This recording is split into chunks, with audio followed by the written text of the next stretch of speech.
Assalamualaikum warahmatullahi wabarakatuh. Nama saya Rafli Fikri Rahmansyah dari kelas 4 PAI. Di sini saya akan menjawab ujian tengah semester ilmu filsafat.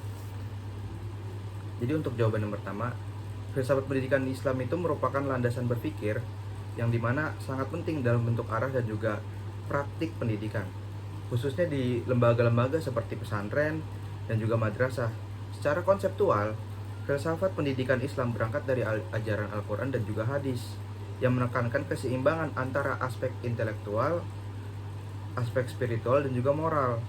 Pengaruhnya dalam praktik pendidikan dapat terlihat dari cara pembelajaran yang tidak hanya berorientasi pada penguasaan ilmu pengetahuan, tetapi juga bentukan akhlak dan juga kepribadian peserta didik. Di madrasah misalnya, selain mempelajari mata pelajaran umum, peserta didik juga dibiasakan untuk melaksanakan sholat berjamaah dan juga membaca Al-Quran sebelum pembelajaran dimulai. Sementara itu, di pesantren, sistem pendidikan bahkan lebih menekankan pembentukan karakter melalui kehidupan sehari-hari, seperti kedisiplinan dan juga kemandirian, begitupun penghormatan kepada guru ataupun kiai. Contoh konkret yang sering terjadi atau yang biasa saya temui juga, itu adalah adanya kegiatan rutin seperti pengajian kitab kuning, tahfidz Al-Quran, serta pembiasaan adab dalam kehidupan sehari-hari, seperti mencium tangan sebagai bentuk penghormatan. Hal ini menunjukkan bahwa filsafat pendidikan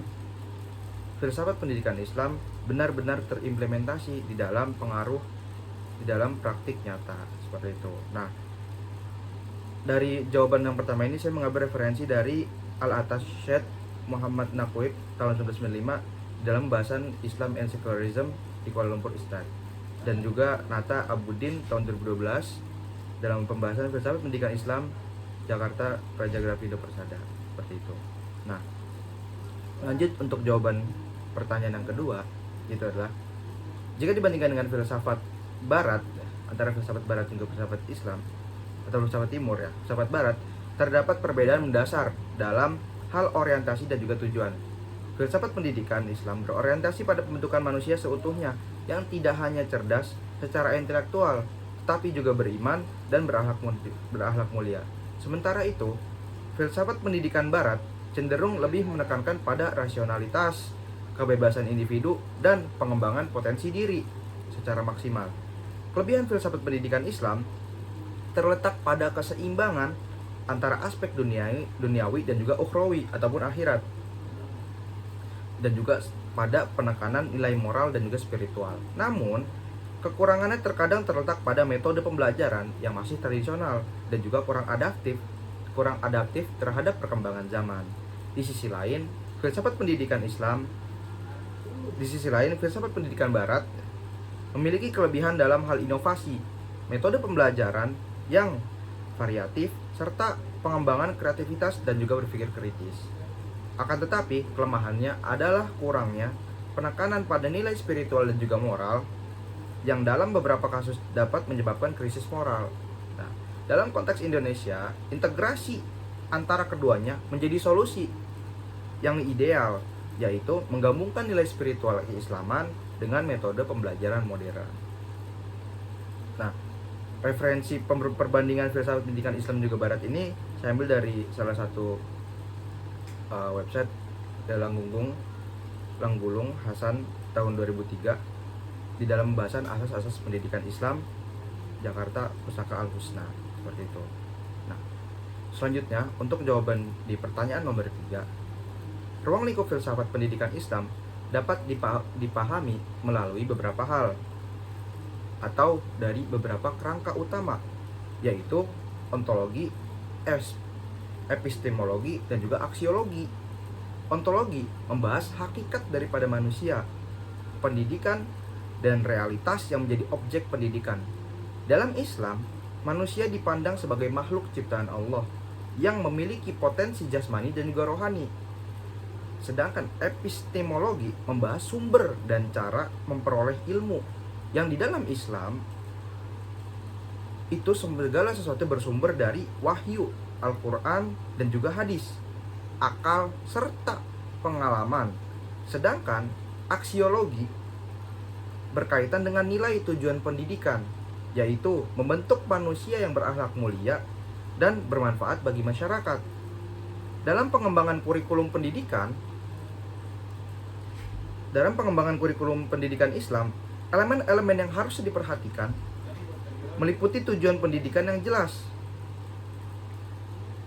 materi yang sesuai dengan ajaran Islam, metode pembelajaran yang efektif, serta evaluasi yang tidak hanya mengukur aspek kognitif, tetapi juga sikap dan perilaku peserta didik. Nah, referensi dari jawaban ini dari ruang lingkup filsafat pendidikan Islam itu di dalam Tafsir Ahmad tahun 2013 dalam buku Ilmu Pendidikan dalam Perspektif Islam, Bandung Remaja Rosdaqia, dan juga Mujib Abdul dan Mudakir Yusuf tahun 2006 dalam pembahasan Ilmu Pendidikan Islam di Jakarta Kencana. Nah, untuk jawaban nomor selanjutnya itu adalah dalam konteks ontologi pendidikan Islam, penerapan prinsip-prinsip filsafat pendidikan Islam dapat menjadi solusi dalam menghadapi berbagai tantangan yang dihadapi oleh lembaga pendidikan Islam saat ini, seperti krisis moral, pengaruh globalisasi, dan perkembangan teknologi. Misalnya, dengan memahami bahwa manusia memiliki potensi fitrah yang harus dikembangkan, lembaga pendidikan dapat merancang program yang tidak hanya berfokus pada bidang akademik saja, tetapi juga terhadap pembinaan karakter.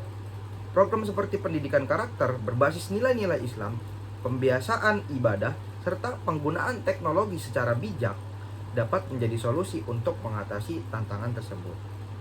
Nah, untuk jawaban di sini saya mengambil dari referensi dari Al-Atas Syekh Muhammad Naqib 1980 dalam pembahasan The Concept of Education in Islam Kuala Lumpur ISTA, dan juga Nata Abuddin 2012 Grafindo Pendidikan.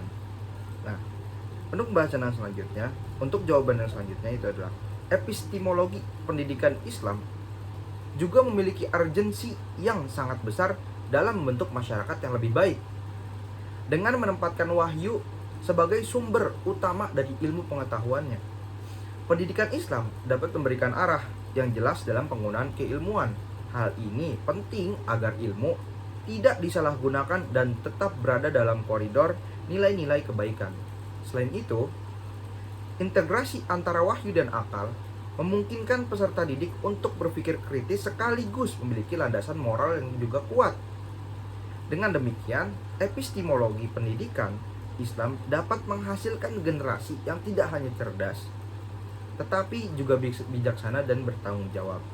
Nah, untuk jawaban dari urgensi epistemologi pendidikan Islam ini, saya mengambil referensi dari Al-Atas juga, Syekh Muhammad Naqib 1993 dalam pembahasan Islam and the Philosophy of Science Kuala Lumpur ISTA, dan juga Nasir Syed Hussain 1991 dalam pembahasan Knowledge and the Secret New York Sunni Press.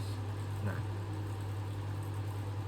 untuk selanjutnya itu adalah jawaban dari soal selanjutnya ialah dari segi aksiologi. Pendidikan Islam saat ini perlu mengembangkan pendekatan yang lebih efektif untuk meningkatkan kualitasnya. Salah satu pendekatan yang dapat dilakukan adalah integrasi antara pendidikan karakter dan pembelajaran akademik.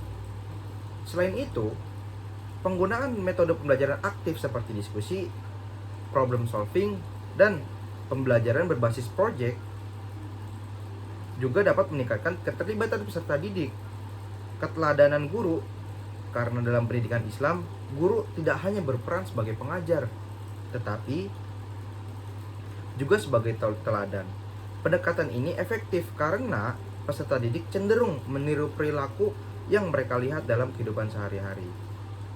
Nah, untuk referensi dari aksiologi pendidikan Islam ini, saya mengambil dari Tafsir Ahmad 2013 dalam bahasan Ilmu Pendidikan dalam Perspektif Islam Bandung Remaja Rosdaya. Dan itu juga Nata Abuddin 2012 dalam pembahasan Filsafat Pendidikan Islam Jakarta Raja Grafindo Persada. Untuk jawaban selanjutnya, dalam merancang program pendidikan yang mengintegrasikan hakikat manusia dan hakikat pendidikan dalam konteks Islam, terdapat beberapa komponen utama yang harus diperhatikan, yaitu tujuan, materi, metode, dan juga evaluasi. Tujuan harus berorientasi pada pembentukan manusia yang beriman dan berakhlak mulia. Materi harus mencakup ilmu agama dan ilmu umum secara seimbang. Metode pembelajaran harus bersifat aktif dan partisipatif serta mampu mengembangkan potensi peserta. Evaluasi tidak hanya menilai hasil belajar, tapi juga proses dan perkembangan karakter peserta didik. Program ini juga harus dilengkapi dengan kegiatan ekstrakurikuler yang mendukung seperti kegiatan keagamaan dan juga sosial. Nah, untuk rancangan program pendidikan Islam ini, saya mengambil dari referensi Taylor Ralph 1949 dalam pembahasan Basic Principle of Curriculum and Instruction, Chicago University of Chicago Press. Nah, untuk jawaban nomor selanjutnya, dalam konteks demokrasi pendidikan, filsafat pendidikan Islam memiliki peran penting dalam mencipta sistem pendidikan yang inklusif dan adil. Islam mengajarkan bahwa setiap manusia memiliki hak yang sama untuk mendapatkan pendidikan tanpa memandang latar belakang. Latar belakang apapun itu, baik latar belakang sosial, ekonomi, ataupun budaya. Oleh karena itu, pendidikan hak Islam harus memberikan kesempatan yang sama kepada semua peserta didik. Contoh implementasinya adalah pemberian beasiswa bagi siswa yang kurang mampu, penyediaan fasilitas pendidikan yang merata, serta penerapan metode pembelajaran yang menghargai perbedaan individu.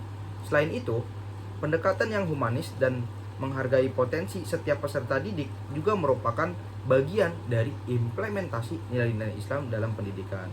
Dengan demikian, filsafat pendidikan Islam memiliki peran yang sangat penting dalam membentuk sistem pendidikan yang tidak hanya berkualitas secara akademik, tetapi juga mampu menghasilkan generasi yang beriman, berakhlak mulia, dan siap menghadapi tantangan zaman. Integrasi antara nilai-nilai Islam dengan pendekatan pendidikan modern menjadi kunci utama dalam mewujudkan pendidikan yang ideal di Indonesia. Nah, untuk jawaban yang terakhir ini saya mengambil referensi dari Frere Paulo tahun 1970 dalam buku of Pedagogy of the Oppressed New York Constitution. Baik, cukup sekian. Terima kasih. Wassalamualaikum warahmatullahi wabarakatuh.